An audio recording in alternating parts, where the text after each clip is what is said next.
Om Namo Bhagavate Vasudevaya. Om Namo Bhagavate Vasudevaya. Om Namo Bhagavate Vasudevaya. Narayanam Namaskrityam Narachaiva Narottamam Devim Saraswatim Vyasam Tato Jayam Mudiraye. नष्टप्रायेषु अभद्रेषु नित्यं भागवत सेवया भगवती उत्तम श्लोके भक्तिर्भवती नैष्टिकी कृष्णाय वासुदेवाय देवकी नंदनाय च नंदगोपकुमाराय गोविंदाय नमो नमः. Hare Krishna, dear devotees. Welcome for this class. So yesterday what we had done is we had completed the second chapter.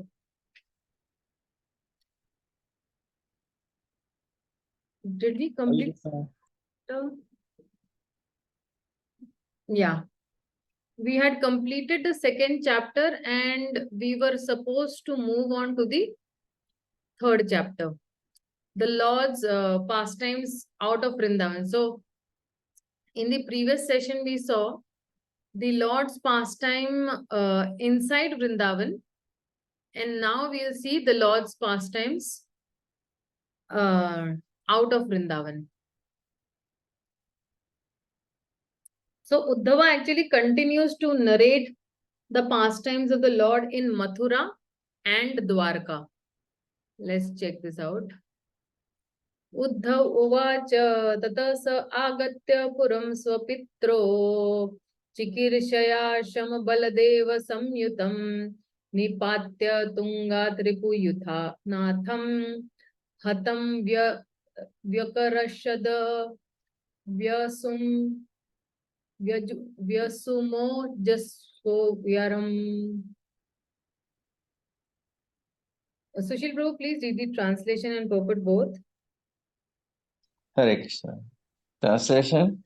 Shri Uddhava said, thereafter Lord Krishna went to Mathura city with Shri Baldeva, and to please their parents, they dragged Kamsa, the leader of public enemies, down from his throne and killed him, pulling him along the ground with great strength. Purport. King Kamsa's death is only briefly described here because such pastimes are vividly and elaborately described in the 10th canto. The Lord proved to be a worthy son of his parents even at the age of 16 years. Both brothers, Lord Krishna and Lord Baldeva, went to Mathura from Vrindavana and killed their maternal uncle who had given so much trouble to their parents, Vasudeva and Devaki. Kamsa was a great giant, and Vasudeva and Devaki never thought that Krishna and Baldeva would be able to kill such a great and strong enemy. When the two brothers attacked Kamsa on the throne, their parents feared that now Kamsa would finally get the opportunity to kill their sons, whom they had hidden for so long in the house of Nanda Maharaj. The parents of the Lord, due to paternal affection, felt extreme danger and they almost fainted. Just to convince them that they had actually killed Kamsa, Krishna and Balarama pulled Kamsa's dead body along the ground to encourage them. Hare Krishna Mataji. Thank you.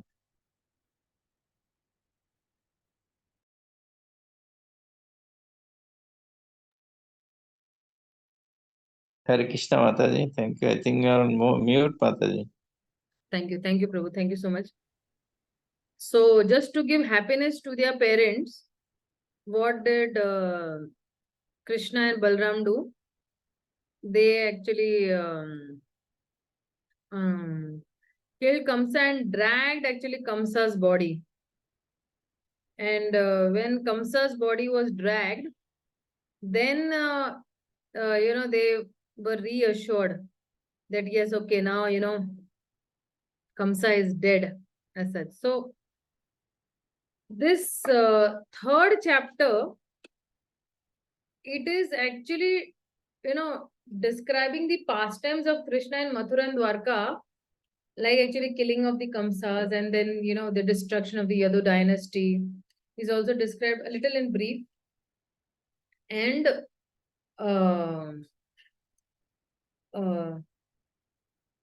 so he dragged that body of Kamsa on the ground so that his parents should not, he means his parents should not faint,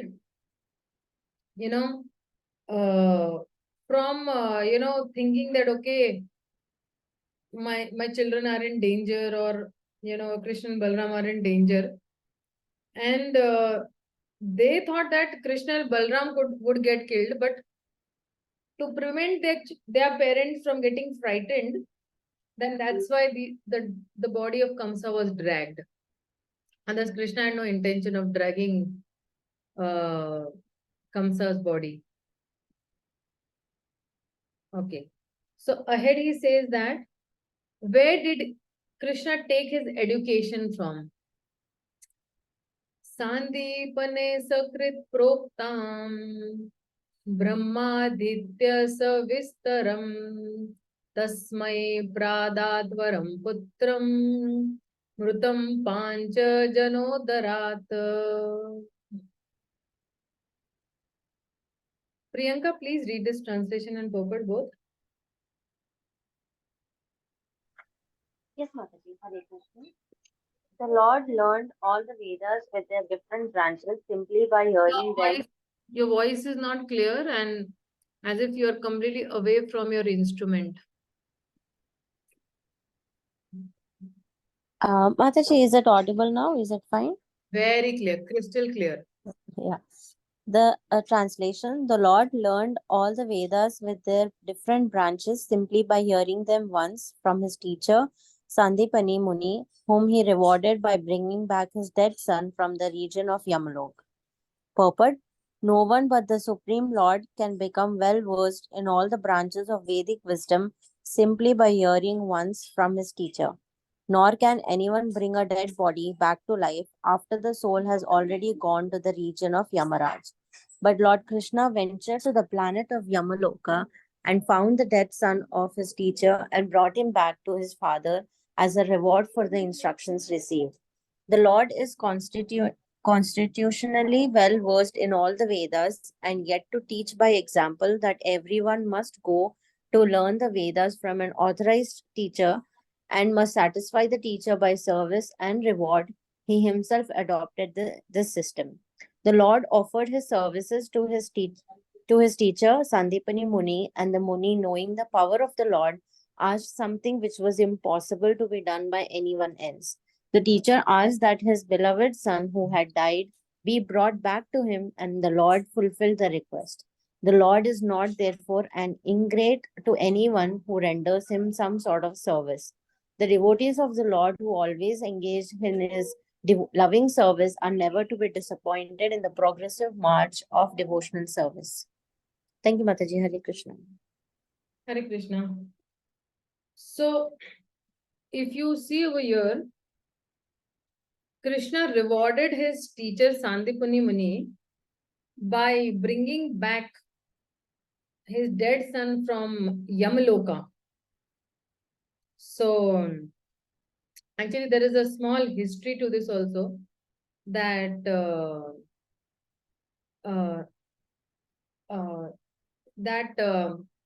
while they were staying as students at the Sandipani Muni's ashram, then Krishna, Balram, and there was another friend called Sudama, we know that. They were actually taking training under Sandipani Muni, and they learned every single lesson that Sandipani Muni actually had taught them. And so then when they completed their studies, then they actually requested their teacher that, please, we want to give dakshina. And Sandipani Muni asked, the dakshina, the Guru Dakshina has actually, please restore my children who had disappeared in the ocean at Prabhasa. So these two brothers, they traveled to Prabhas, and then they found that son, he had been actually snatched away by Shankasura. Actually, Shankasura means actually that demon actually looked like that Shankha shape made. So Krishna actually bought the son, and then they returned the sons of Sandipani Muni to them. So Sandipani Muni's son, in different Puranas, different stories they say about, like in the Bhagavad Purana, they say over here that in the Bhagavatam, they say that there was a Sankasura and all. In Harivamsh Purana, they say that Sandipani Muni's son had been swallowed by a particular demon called Panchajana. And they traveled till Yamloka and then bought from Yamloka Sandipuni Mani's son. So we follow the Bhagavad Purana.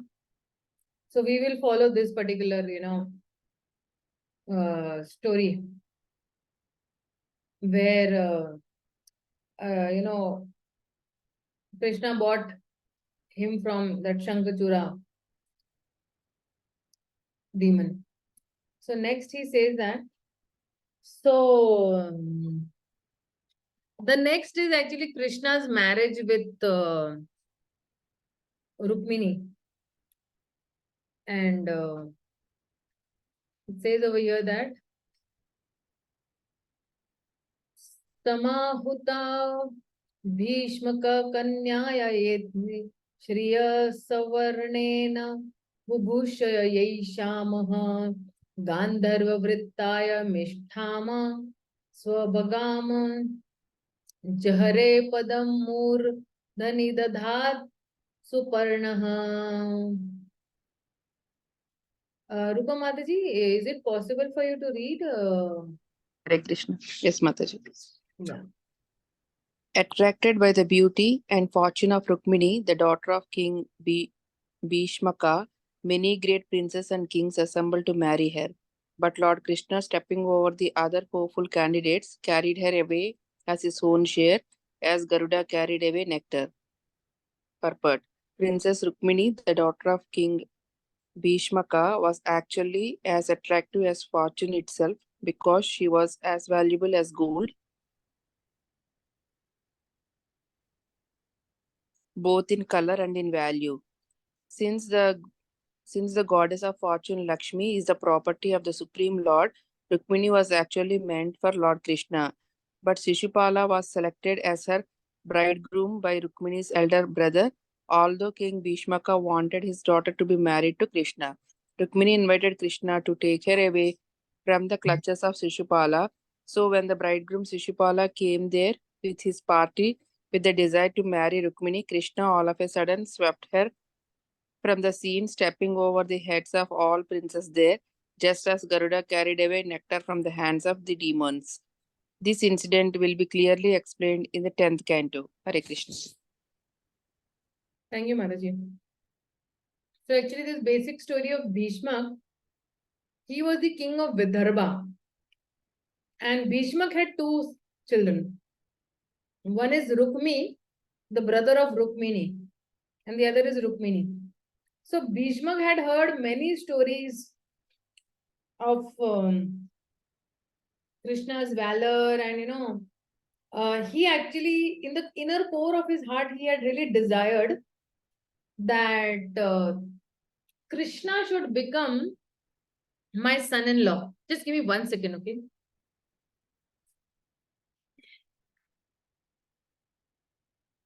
So he had desired that Krishna should become my son-in-law.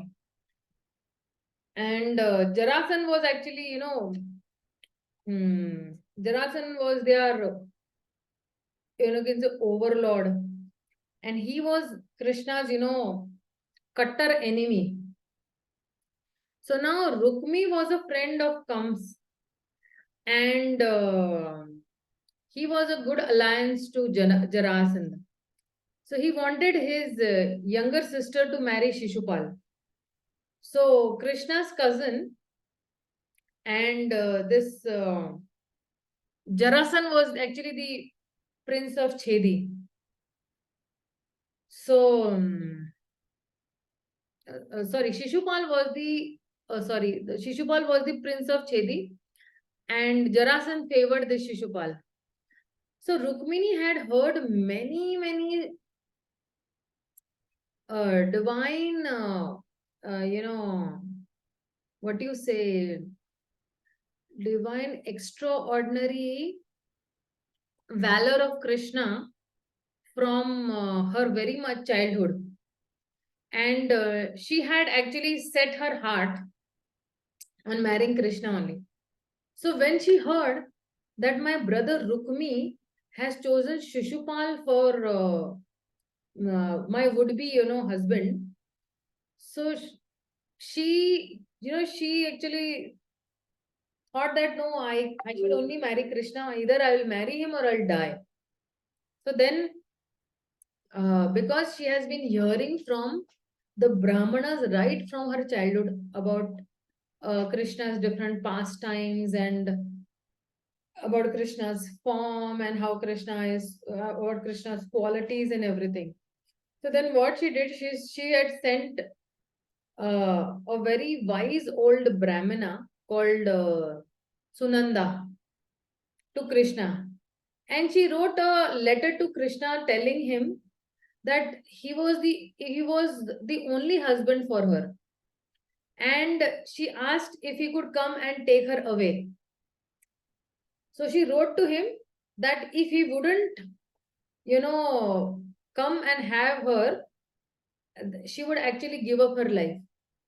So, and she also begged that, please spare the lives of my family members, while kidnapping me. And she wrote that on the day of her wedding. She wrote that on her day of her wedding, she would go to the temple of Mother Parvati, and if he would, that was the right time to kidnap her. So she sent the Sunanta Brahmana with this note to Dwarka, where Krishna was residing. So Krishna knew Rukmini's devotion. Of course, Mother Rukmini is actually the internal energy of Krishna. She is the direct expansion of Srimati Radharani. So he knew her devotion and he accepted that proposal very graciously. And when he received that message from her, he actually resolved to kidnap her. But now Jarasan, who knew that Krishna, might try doing something, like that to humiliate him. So what he did, he filled Vidarbha with all people loyal to him. So Krishna went to Vidarbha first, and Balram followed with the army. So on the wedding day, when Rukmini was leaving the temple, she looked in the, she looked amongst the people. There's a big crowd. She was looking, for Krishna in that crowd. And she did not see him.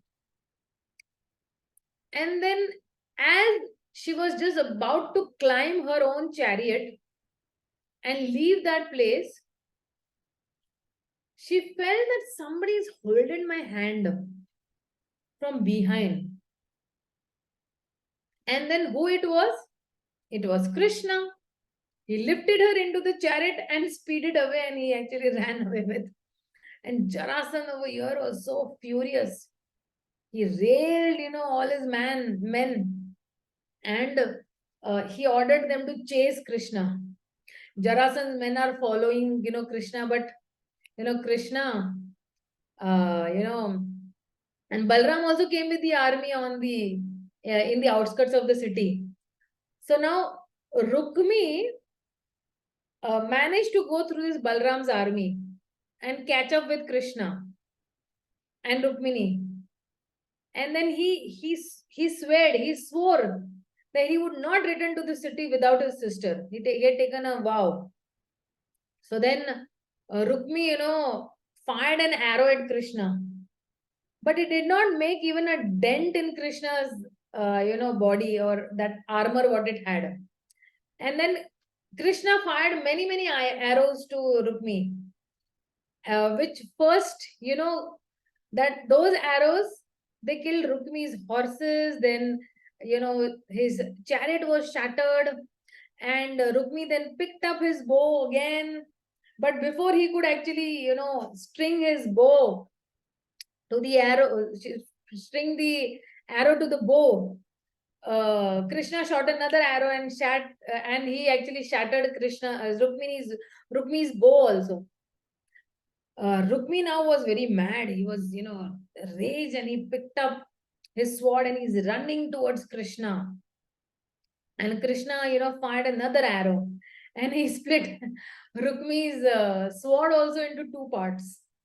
So Krishna then, picked up his sword and was about to attack Rukmi.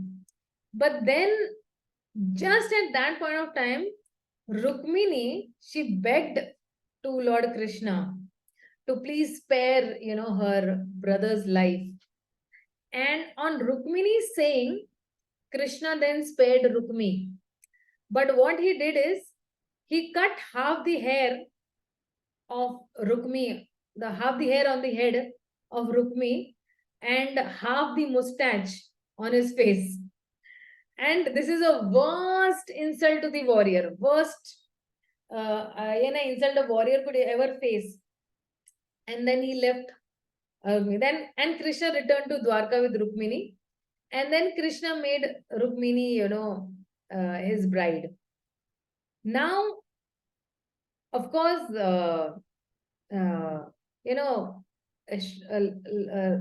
Krishna and Rukmini are, of course, Lakshmi Narayan, you can say, or Ram Sita. And their union was meant to be, as they have been together, right from the beginning, right from, the beginning of time. And in every incarnation, or even incarnation after incarnation, there were obstacles, and then they must, they came across and they again united. Whether if you see, the obstacle in Ram Avatar was what? That Shiv Dhanush was there. Okay. Because till the time that bow was not, broken into two parts, Lord Ram could not get married to Sita, Mother Sita. Or this time also, if you see, who was the obstacle? Rukmi and Jarasandh were the obstacles. But then, by putting these obstacles, in their own putting these obstacles in their own path, Krishna and Rukmini, they are actually teaching us that how true love can overcome anything, and it is setting an example of its strength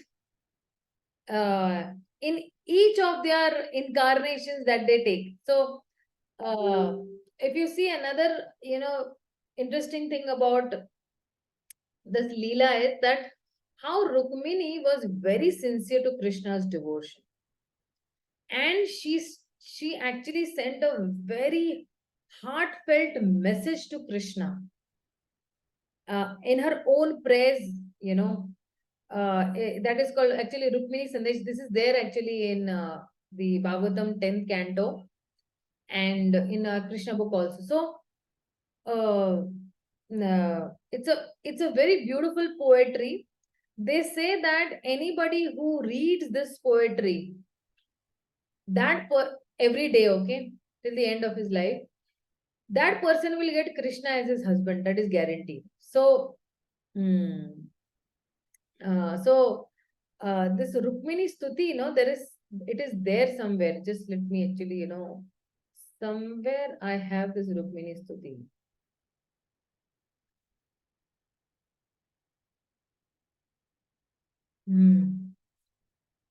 Give me 1 minute, okay?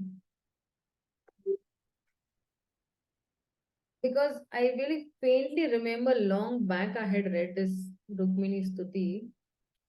Anyways, I just try to recall whatever I know. He's saying that Krishna, I have heard your qualities, and when I have heard your qualities, and these qualities, when they enter my ears, I become so absorbed in those qualities that I forget the pains that I have in my life. And I have heard, Krishna, that you're very handsome, and your this quality is only the asset of my lives. I'm living only to to cherish these qualities of yours. And she's saying that, I wish that, you marry me and I be your consort, and, you are the happiness of my mind, and, you are completely endowed with many good qualities, but I am a very incompatible match for you from any point of view, be it, any lineage or beauty or nature or knowledge or energy or wealth, but I am completely unfit for you, but still I desire you as my husband. And then further she says that if I get this, no, somewhere I will post it on the WhatsApp, okay? I have it somewhere, but I instantly, if somebody, I would not remember as such. And then she's telling that, she's requesting Krishna that you please arrive here and take me away, you know, just as, just as, mm, just as a lion comes and takes away the prey of a jackal. Jackal is this Shishupal. So she says that way. And then I just remember this much. I don't remember much. So we'll just go ahead because this is the only thing I remember. These some qualities she was describing, because I have read it 2-3 times in the past, this letter, but don't remember it very specifically. So very nice, interesting, this is. And I think Srila Shukdev Goswami is giving some benediction also after this. Anybody who reads this Rukmini Vivha, there is a benediction also Srila Shukdev Goswami gives. Okay, next. So then further he says that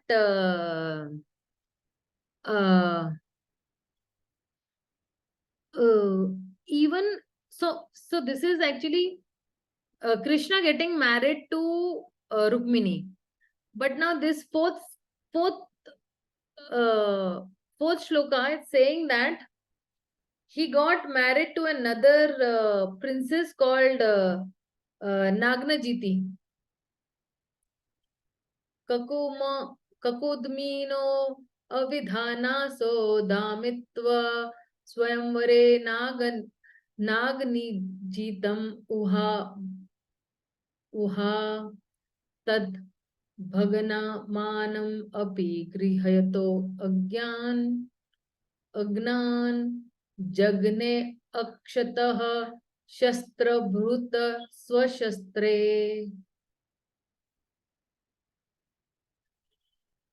By subduing even 7 bulls whose noses were not pierced, the Lord achieved the hand of Princess Nagnijiti in the open competition to select the bridegroom. Although the Lord was victorious, his competitors asked the hand of Prince, and thus there was a fight.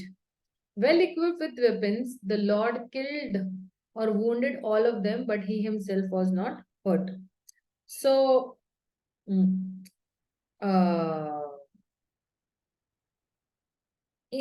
this particular fourth shloka that is there, so Krishna, after taming those bulls, which were without pierced noses, he married this Nagnajiti.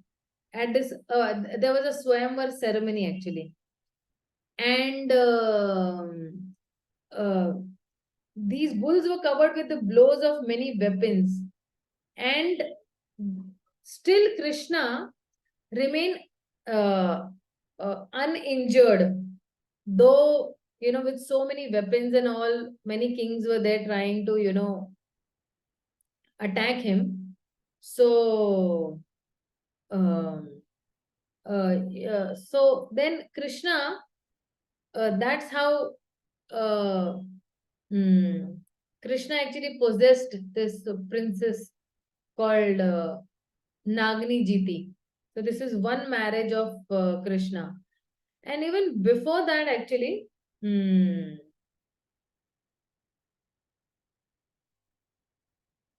what is it saying over here? Yeah, I think the next is he's getting married to many other princesses also. Let's check. Oh, this is actually Krishna getting married to Satyabhama. Yes, Satyabhama. Priya Prabhur Gramya Iva Priyaya Vidhistur Archadayuttarum Yad Arthe Vraji Adravatam Sagano Rushandha Kridam Mrugo Nanumaya Vadunamaha. So just before somebody reads, I think there are a couple of questions which are being asked.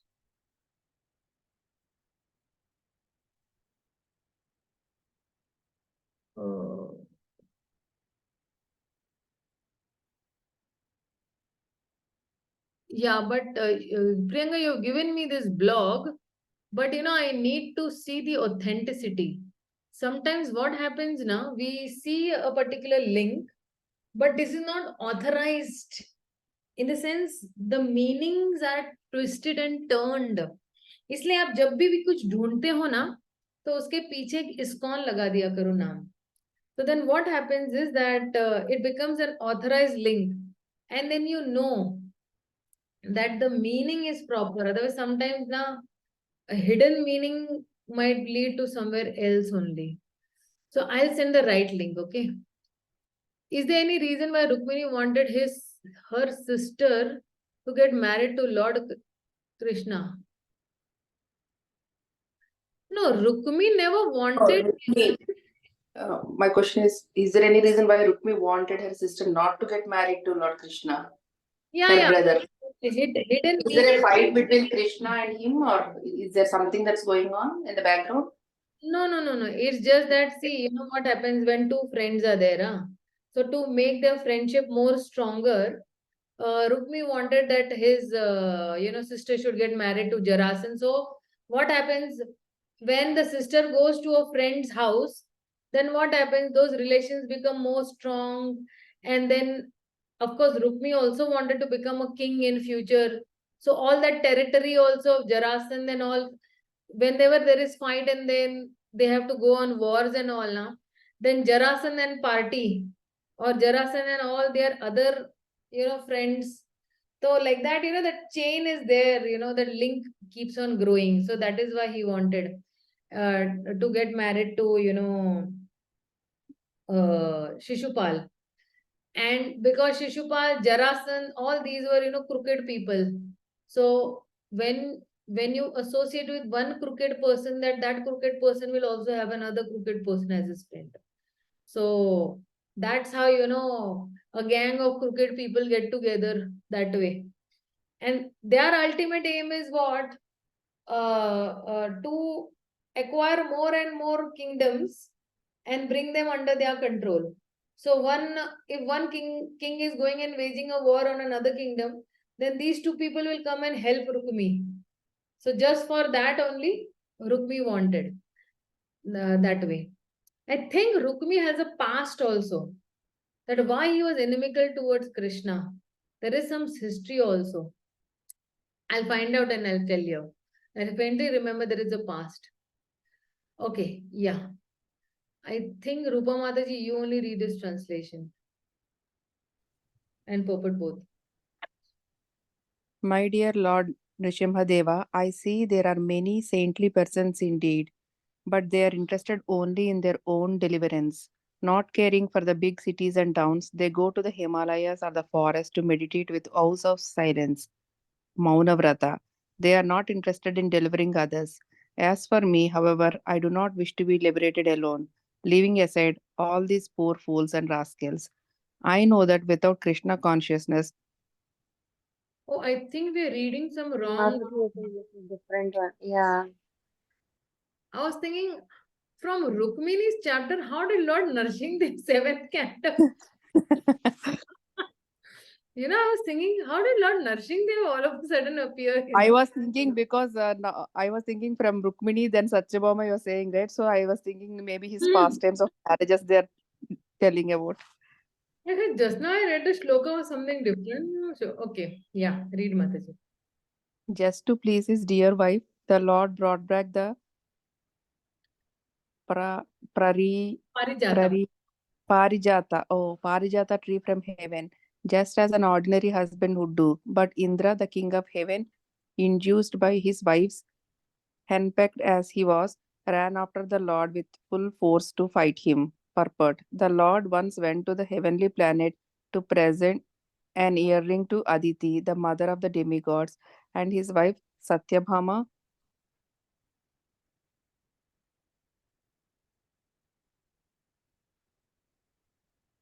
also went with him. There is a special flowering tree called the Parijata, which grows only in the heavenly planets, and Satyabhama wanted this tree. Just to please his wife, like an ordinary husband, the Lord brought back the tree, and this enraged Vajri, or the controller of the thunderbolt. Indra's wives inspired him to run after the Lord to fight, and Indra, because he was a henpecked husband and also a fool, listened to them and dared to fight with Krishna. He was a fool on this occasion because he forgot that everything belongs to the Lord. There was no fault on the part of the Lord, even though he took away the tree from the heavenly kingdom. But because Indra was henpecked, dominated by his beautiful wives like Sachi, he became a fool, just as all persons who are dominated by their wives are generally foolish. Indra thought that Krishna was a henpecked husband who only by the will of his wife Satyabhama took away the property of heaven, and therefore he thought that Krishna would be punished. He forgot that the Lord is the proprietor of everything and cannot be henpecked. The Lord is fully independent, and by his will only he can have hundreds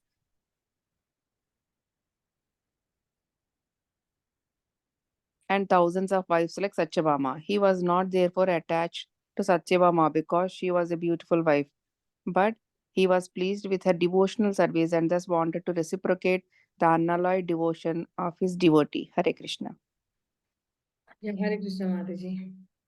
Mataji, in this story, like Indra felt in Maya or something because he knew that Lord is the supreme, right? Yes, yes, yes.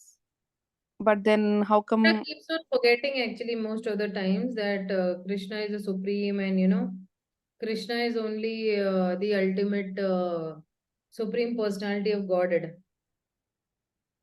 Many times Indra keeps on forgetting, that Krishna is supreme. Mataji, demigods itself are forgetful, then how come we in this Kali Yuga, in this, Yeah, yeah. human Demigods life, how are in the can Jiva we? Tattva, no?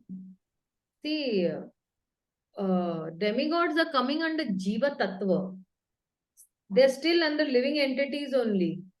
But, you can say more higher surface. Like, for example, even human beings may also, we have, the most poor people, then you have the, lower middle class, then the middle class, then the higher middle class, and the rich class, lower rich class, middle rich class, or the richest rich class, that way.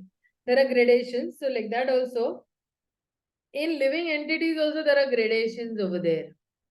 So the lowest are, those who go to the, hellish planets. Then second is like those who are on the earth planet. Earth planet may also there are categories. Then a little higher you go to heavenly planets, and there also you have categories and all, like. But So I was in an assumption that these demigods are all realized, Brahman realized ones, and that is the reason why they are given that position or something like that. no, they are not Brahman realized. If they are Brahman realized now, they'll go into the Brahma Jyoti. Those who are Brahman realized and those who are Jnanis, then they go to the Brahma Jyoti. So they are not. Maybe the word is not correct. I mean, like the supreme, they realize the supreme, and is that the reason why they are given those positions? Hmm? Maybe my wordings are wrong, Brahman Jyoti or something. What I meant is because they are already realized of the supreme personality. Is that the reason why they were given those kind of higher planets and higher So positions? demigods Like get demigods? that position when the piety level, and they basically are karma mishra bhaktas. Okay, they are Oh, like, yeah. So that is how they get their position. When that Karma Mishra Bhakta comes to that highest level, then that particular, and still their post is changeable. So like even Brahma's post is changeable, where in many places where it's said that okay, if there is nobody fit for becoming Brahma, then Krishna becomes Brahma. Krishna takes that post. Or if somebody is not eligible as the king of the heaven, Indra, then Krishna takes the post of Indra that way. So only till a particular jiva, fulfills that prerequisite or the qualifications to become the king of the heaven or become the king of the Maharlok, Janalok, Tapalok, or even Brahmalok, or even Shivji. Lord Shiva is also post only. If nobody is there, then Lord Krishna will take that particular post and do the annihilation of the cosmic manifestation that way. Thank you, Mataji. Mataji, when we are doing yesterday, like Ganesh Chaturthi, I got a doubt, like Nrsimhadev is the obstacle remover is what we say. But again, then how come people are again doing the same thing for Ganesh? Like what is the difference? No. See, Lord Ganesh, no. What has happened? He has been given some special powers as such. And when Lord, Ganesha was actually given that power to, what do you say, when he was given that power to write the Mahabharata. Okay. So it is a very, if you see, it's a very powerful this, that how Lord Ganesha gets the power, right, from Lord Narsingha. And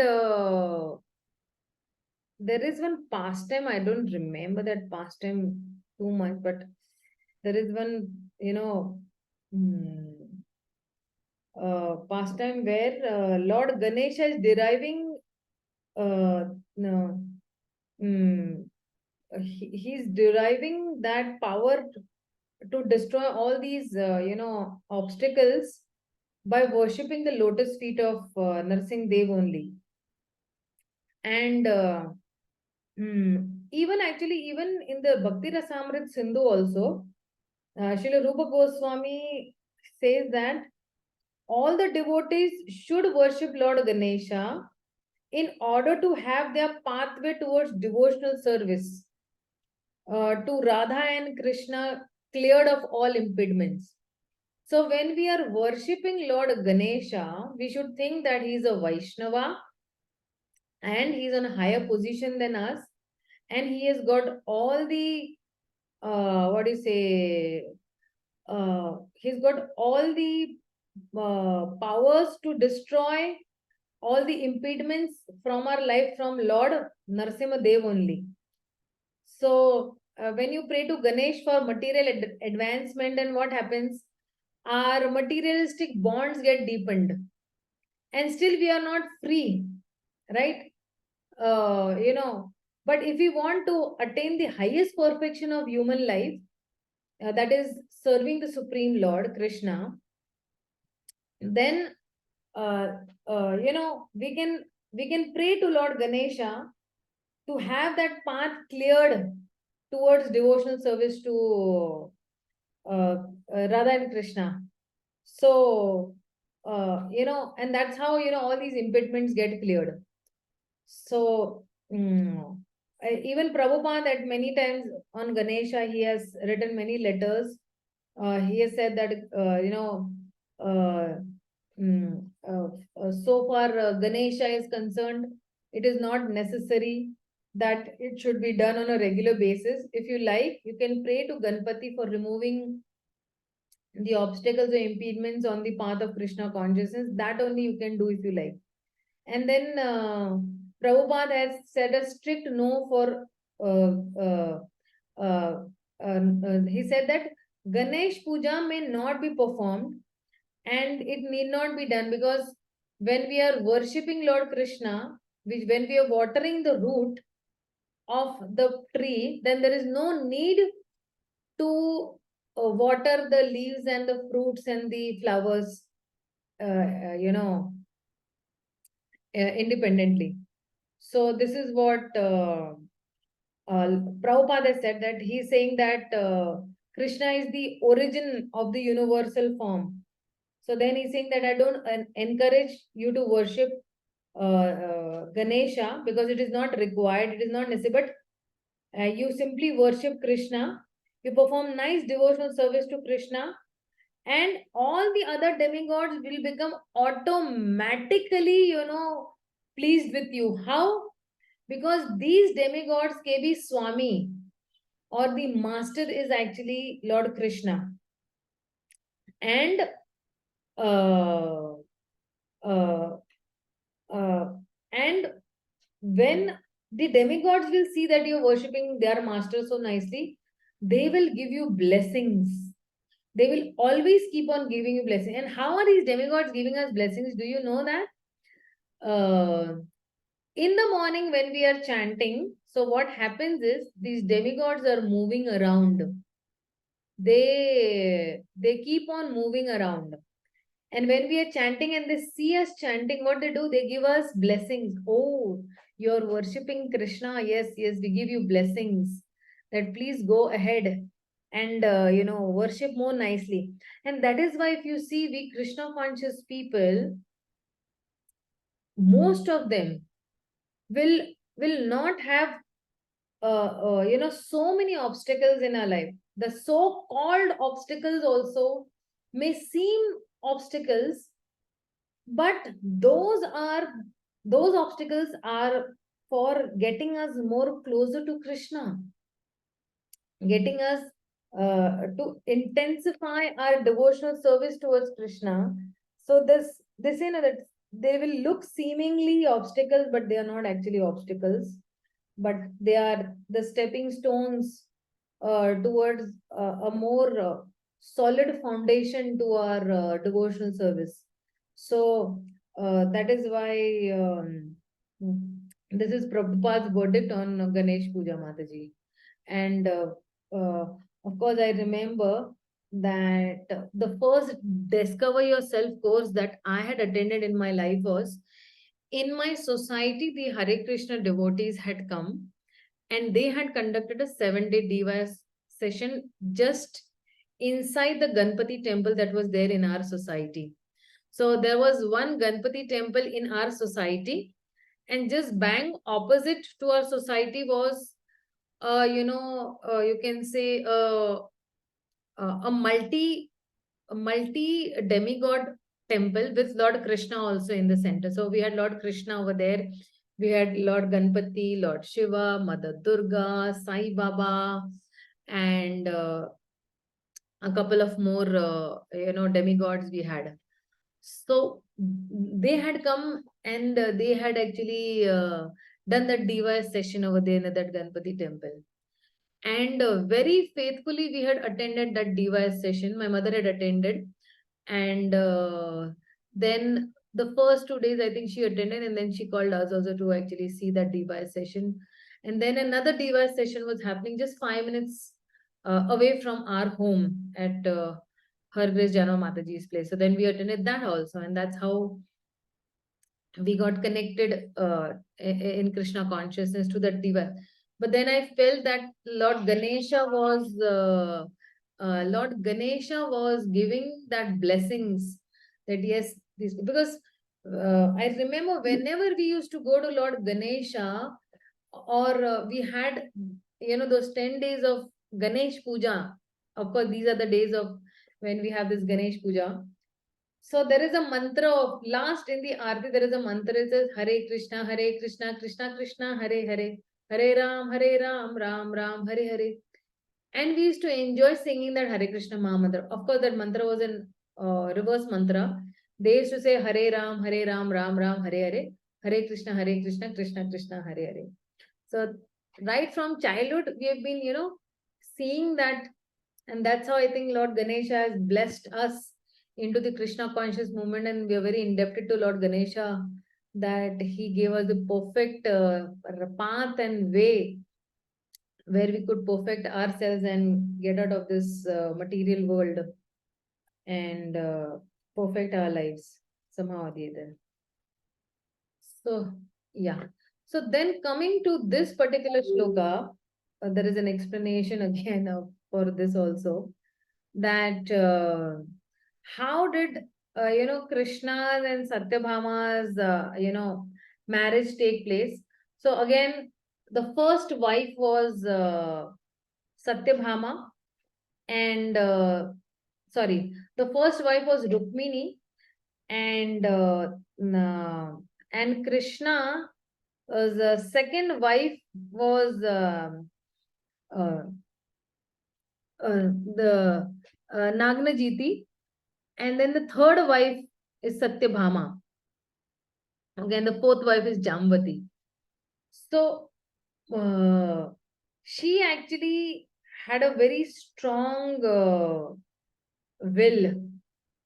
She had a very strong willpower, and she had all her tantrums also, with Krishna.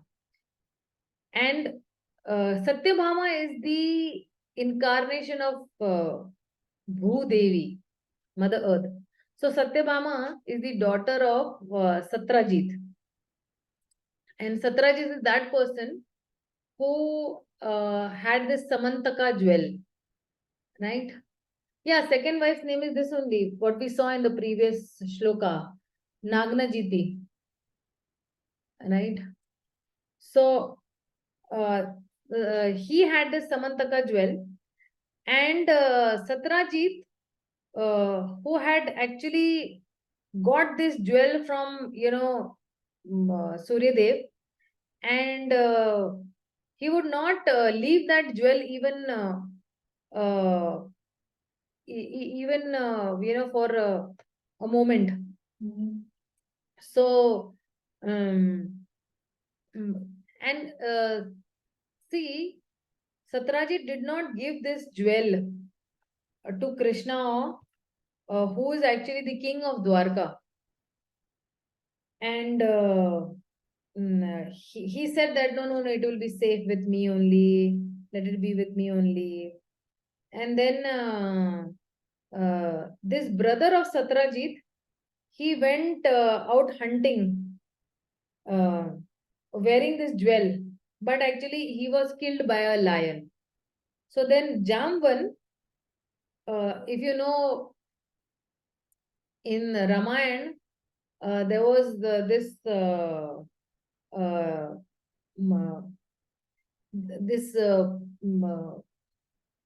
person called Jamvan, and so he is known in Ramayana to kill that lion. And then what he did is he gave that jewel to his son to play with it.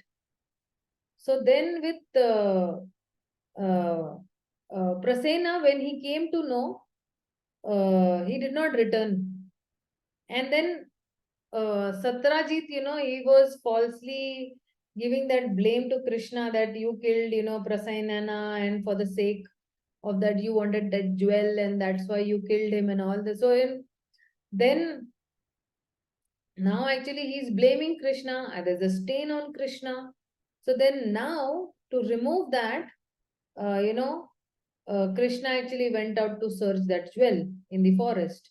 And then he found out that, okay, Jamvan, in Jamvan's cave, there is a child who has this jewel. So then he went and he was looking out for the jewel, and Jamvan is thinking that, this person has come to kill my child. So then Jamvan attacked Krishna, thinking him to be, an enemy or something to take away that particular jewel from my child. And Jamvan and Krishna fought for many, many days. I think it was 28 days they fought. And then when Jamvan, his whole body became completely weak, from this hammering of Krishna's fist, because Krishna was like, powerful and fisting Jamban a lot.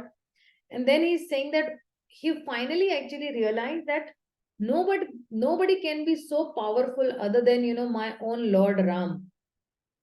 And that's why Jaman surrendered to, Krishna. And then,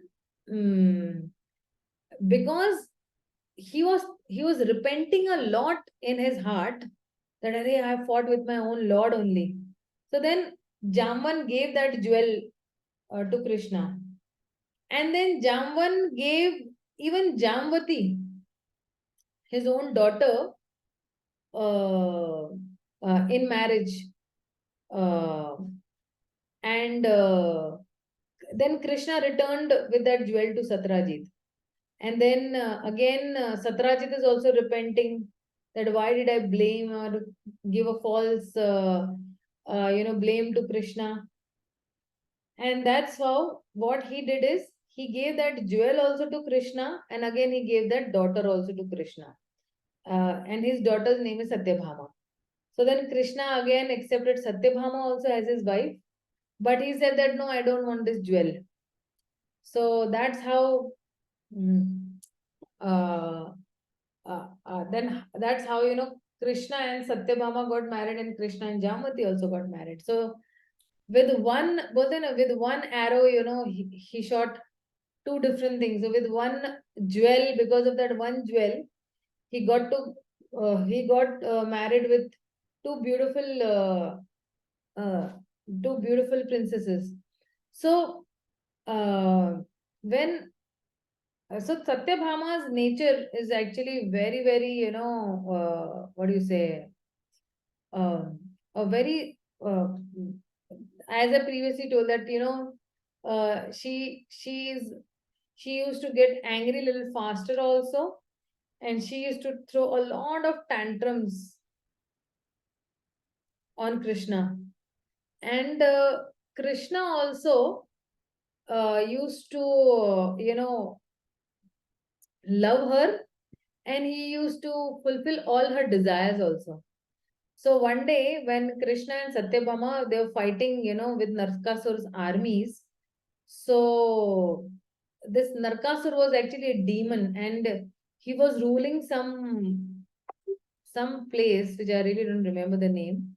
I think it was a place in Assam or something like that. So, and he had got a boon from Brahma that he would die only in the hands of his mother's, and with means only his mother could kill him. So that boon he was having, and then he was able to rule. So this Narkasur, he was a very, wicked ruler actually, and he did not have any respect for even demigods and women. So because he was too much, intoxicated with that, what do you say, that boon, he had defeated even Lord Indra. And what he had done is he had taken away all these 16,000 princesses and imprisoned them in one palace. And then what he had done is he had stolen the earrings of the king of heaven. His name is the king of heaven's wife, Indra's wife. What is her name? Aditi. So, and then taken some of his territory also. Now, Indra, he requested Krishna that, see, you please, I'm not able to fight with this guy, but you please conquer and you please kill this and free this heavenly planets, heavenly, Swargaloka from his atrocities. So now Krishna is attacking that capital of, Narkasur on his Garuda. And then Satyabhama was also with him. So then there was a very terrible fight between, Krishna and Narkasur. And then Narkasur, was giving a tough thing. And Krishna also was there. But he did not give an easy victory to Krishna, because when Krishna wants to fight, then he has to fight with somebody who is of a equal caliber. with Krishna. So then, on one instance, this demon, he actually hurled a Shakti towards Krishna. And what happened is that Satyabhama, with her bare hand, she, slashed that, this. Then, and her palm actually started bleeding. So then the Lord got really very angry. And then he actually, because Satyabhama was hurt, and how could the Lord see then? And that's how Krishna, he killed that demon with his Sudarshan Chakra. So then he also got all those stolen earrings of, Mother Aditi, who's the wife of Indra. And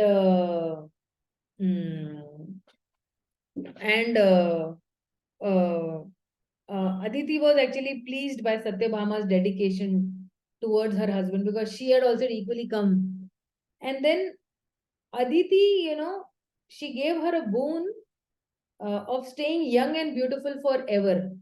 So now Satyabhama is young and beautiful forever. And that is why, if you see, the first day of Diwali is actually Narak Chaturdashi, which actually is, I think it is the second day or the first day. I don't remember. First is Dhanteras and second, yes. First is Dhanteras and second is Narak Chaturdashi. And that's how, all these, princesses also were freed, and all these, Krishna married them because, of their purity, which they had retained in spite of, being captivated. So that's how he got married to all these 16,108 wives. And again, even Satyabhama, if you see, Satyabhama was also equally, what do you say? She used to always demand Krishna. So she thought that, because I'm the wife, I have the full right to get whatever I want from my husband. And Krishna also used to, behave like an hen-pecked husband in front of Satyabhama. And Krishna used to relish that relationship between him and Satyabhama. So here is Rukmini, a very, very cool, calm, composed, and a very submissive wife. And here on the opposite side is Satyabhama, who is a little angry and stubborn, and throwing tantrums on Krishna. And still Krishna, loves Satyabhama equally. He is ready to do anything for her. So that's how, and she's equally devoted to Krishna also. See, being a wife of Krishna is like, you are equally devoted to Krishna. That's why Krishna has got married to you. Krishna, why will Krishna? And those heaps and heaps of, devotional service that particular person has done to become a wife of Krishna. So how much she must have, done those austerities and devotional service to Krishna, that she got Krishna as her husband. So that's where, how Rukmini, Satyabhama, Jamvati, Nagnajiti, they became wives of Krishna. So what I'll do is, we'll halt over here. I'm sorry, we went into a little story, but these stories are also really very enlivening stories, and they teach us a lot of lessons also. So that's how this is the story of Krishna's marriage. Then we'll be seeing how Krishna actually got these children from the 16,108 wives. So dear devotees, thank you so much. Anybody has any queries, questions, doubts, you can ask me.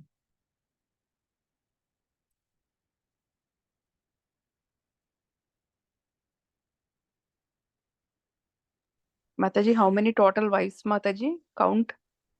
16,108 wives, because 8 wives to are principal wives. Then 16,100 he bought from Narkasura's prison house only.